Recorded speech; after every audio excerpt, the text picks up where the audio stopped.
Buenos días. En el mundo de la filatelia, las colonias españolas es en lo que yo me ocupo. En cuanto mi buen amigo Eugenio me dijo de un encuentro filatélico iberoamericano con el fin de intentar aproximarnos, enseguida di un rotundo sí. En esas colonias mías están las de ultramar, y en esta está Cuba, Puerto Rico, Filipinas y las Marianas. En un congreso iberoamericano, sin lugar a dudas, Cuba tiene que ser la reina de la fiesta. Si vemos la línea que decía Benavides esta mañana, al principio, en el norte está Puerto Rico, pero abajo estaba Cuba, con todo su mundo que hay ahí metido. Como el tiempo es breve, intentaré decir algo nuevo, más que unas grandes piezas, pues simplemente algo nuevo y interesante. Y ya que tenemos aquí la suerte de tener a Yamil Curí, aprovecharnos y hablar con él y que nos haga una réplica de lo que vamos a ver a continuación. Vamos a presentar dos grupos de cartas, con una marca muy características, y por último mostraremos la carta con el número 9 y el gran descubrimiento de Francisco Piniella, si os parece. En el primer grupo es la foto que vemos aquí.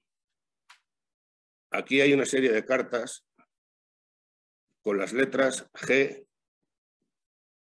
S y E. Estas cartas están entre 1830 y 1851 y todas ellas son coetáneas con las marcas de las empresas NE y NA, porque evidentemente están hechas efectivamente por empleados de la empresa. Por lo que yo he podido ver y estudiar hasta la fecha, he llegado a la siguiente conclusión, que la marca E, la más conocida de todas, esa metida en esa elipse y con esa letra tan singular de la E, es la que colocaba el empleado de la empresa. Como he dicho antes, es la más común de todas. Luego está la S. Esta ya se complica más. Aparecen muchísimas menos marcas con la letra S y es una de las cartas que me dio la clave de quién ponía esa S, es la que vemos ahí, la del centro de arriba, que tiene una E, no, la de la derecha, perdón, de arriba, que tiene una E y una S. La S seguramente sería el subdirector del centro. En esta carta vemos cómo el empleado pone su marca de conformidad, poniendo su E, y luego el subdirector lo refrenda colocando su S. Hay otra carta que he visto recientemente, donde además de las dos marcas aparece la marca ENA, es decir, la de Norteamérica. ¿Qué quiere decir esto? Pues que primero decían, esta carta viene de Norteamérica, el señor de la empresa, el empleado, pone un su E y luego el subdirector refrenda todo esto. Por último, de estas tres, tenemos la letra G. Posiblemente esta carta sea pieza única, es la de arriba a la izquierda. Yo por lo menos no conozco otra. Y siguiendo el organigrama de cómo estaba constituido el cuerpo de la empresa, según múltiples escritos de referencia que hemos leído, esa letra debe de corresponder al gerente de la empresa. Cierto, yo he llegado hasta aquí, pero seguro que Yamil podrá decirnos seguramente más cosas. O es que todo esto son hipótesis y a lo mejor no tiene validez ninguna. En el segundo grupo de las marcas, para mí ha sido mucho más enigmático que el anterior, ya que no existe nada escrito al respecto, o por lo menos yo no lo he encontrado. Es un monograma con las sílabas DP, metido en un círculo de 22 milímetros y estando regrosada por la parte inferior, como vamos a ver a continuación.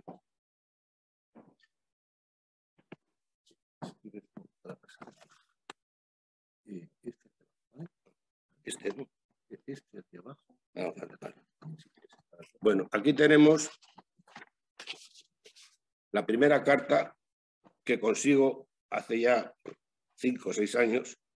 Es una carta de Panamá a La Habana con una marca comercial, con un porteo de 3 reales y con la marca Indias, todas ellas en negro. Estáis viendo ahí abajo del todo de la carta ese círculo con las iniciales DB, con unas letras muy características. Después de estos años me surgieron las siguientes preguntas, como ¿dónde se puso el porteo de 3 reales de Panamá a Cuba? ¿Qué es este monograma fechado en 1843? Las iniciales de una empresa comercial de Cuba, de Panamá. ¿Dónde se puso dicha marca? ¿Será esta marca de la empresa de correos? Años después, en un museo de Norteamérica, mira por donde veo con éxito que existía la misma marca y también de Panamá. Con lo cual dije, bueno, por lo menos existe. Pero hace 3 años ya sí que me encuentro con estos monogramas en 2 cartas fundamentales para mí. Una en color rojo y la otra en color azul. Lo más curioso es que todas ellas llegan a La Habana y una sale de Cádiz, la primera, la que es de color rojo, y la de Vilanova y la Geltrú, Cataluña, la de color azul. El porteo era de 4 reales y los fechadores tipo Baeza de 1843 y 1844 respectivamente. Esto nos está diciendo que efectivamente esas fechas son las fechas que junto a la anterior nos están dando realmente el periodo donde se produjeron estas marcas. Estas 3 marcas juntas sí son ya el distintivo de estos monogramas que están realizados en La Habana. Y a la llegada de esta carta ya no puede ser de otra manera, puesto que vienen todas de diferentes sitios y llegando a La Habana es donde se pone el monograma este. Recientemente he conseguido una carta, que es esa que he puesto ahí arriba del todo, una carta de San Francisco, precursora de las otras, porque del año 1839, y viene de San Francisco a La Habana, y en su envés, cuando le doy la vuelta, que yo le había comprado esta carta por su marca india, sus 3 reales en negro, y con el San Francisco ese tan bonito, del año 38, cuando le doy la vuelta, me encuentro que en el envés tiene otra vez la marca DB. Entonces, estas 4 cartas confirman en modo claro que La Habana es donde se pone el monograma, pero lo que no se sabe es a quién le corresponde dicha marca, por no estar descrita ni relacionada en ninguno de los libros. Pregunta Yamil también, ¿esta marca es de una empresa de correos o de la empresa de correos? Con las siglas, ¿quién las pone? ¿Qué quieren decir? Etcétera, etcétera. Voy a hablar del correo número 9 y luego le dejamos a Yamil que piense esto y a ver qué nos cuenta, porque seguro que sabrá 1000 cosas de todo esto. Isabel II rompe todo tipo de relaciones con las empresas que existían por el momento en el 1851. Y entonces instala una nueva empresa por la que le obligan, entre otras cosas, a comprar 8 barcos. Estos 8 barcos eran muy curiosos porque tenían que tener unas características muy concretas para su uso, que fuesen ligeros, que fuesen maniobreros, y así evitar a los corsarios ingleses y demás saboteadores. Pero que el tonelaje fuese lo mayor posible para que su carga pudiese ir cumpliendo el máximo número de kilos o de toneladas en su barco. Como casi todos sabemos, la carta numeral número 9 corresponde al grupo de las conocidas como cartas numerales y la marca es una elipse ovalada que estamos viendo aquí arriba, donde se pone correo marítimo y en el centro aproximadamente del óvalo el número del barco que iba o venía de la península a Cuba. Y así fueron con los 8 navíos que les obligó Isabel II a comprar a esta empresa. La pregunta que sigue a continuación es clave. ¿Qué pinta una carta con el numeral número 9 si solo se realizaron 8 barcos? Como punto de partida, según el contrato contraído con el gobierno central, la nueva empresa tenía que poner 8 barcos. Entonces, ¿el 9º qué es? Es una de las piezas más emblemáticas de Cuba, no hay duda, sino de la que más casi. Hace unos años, Cuba realizó una serie conmemorativa con sus sellos y cartas de gran rareza, y por supuesto estaba la famosa número 9. Se ha hablado, escrito y especulado sobre esta carta hasta el infinito.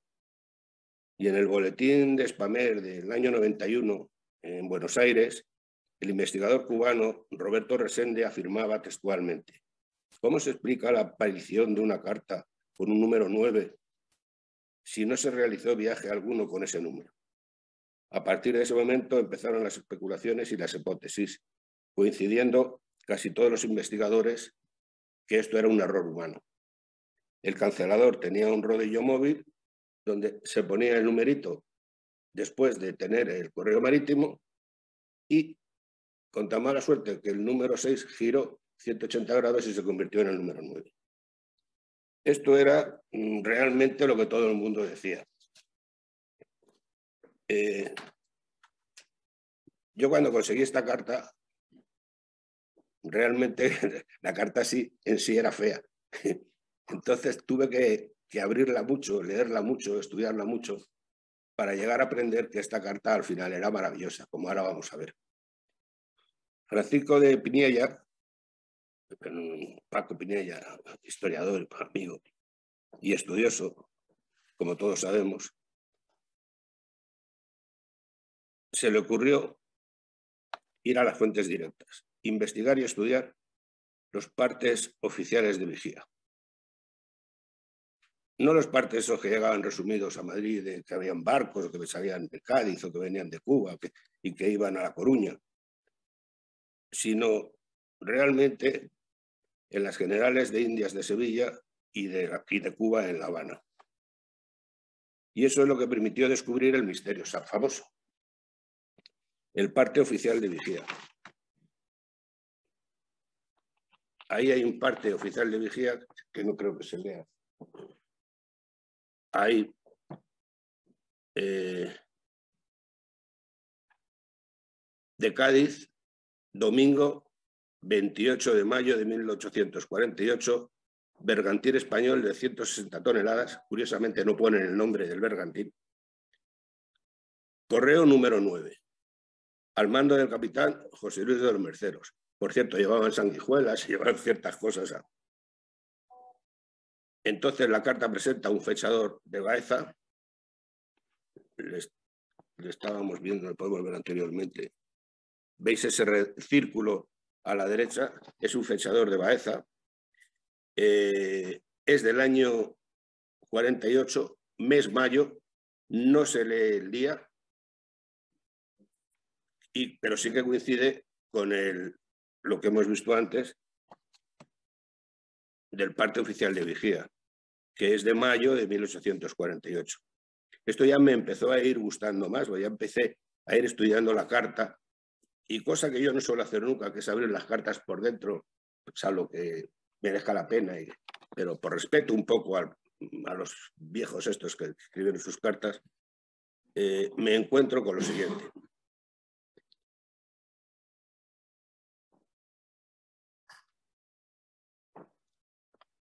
Sale de Bagur, Cataluña, sale el 14 de 1848 por José Pi y Sirés, y va a Trinidad la carta.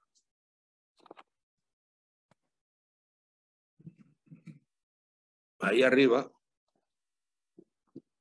abajo en el centro, es donde se ve que la carta, por dentro, pone que efectivamente es de este, pero luego después, arriba del todo, en el fragmento de arriba, lo que se dice es que la recibe su hermano Fermín Pi de Sirés el 12 de julio y la contesta él mismo el 4 de agosto de 1848.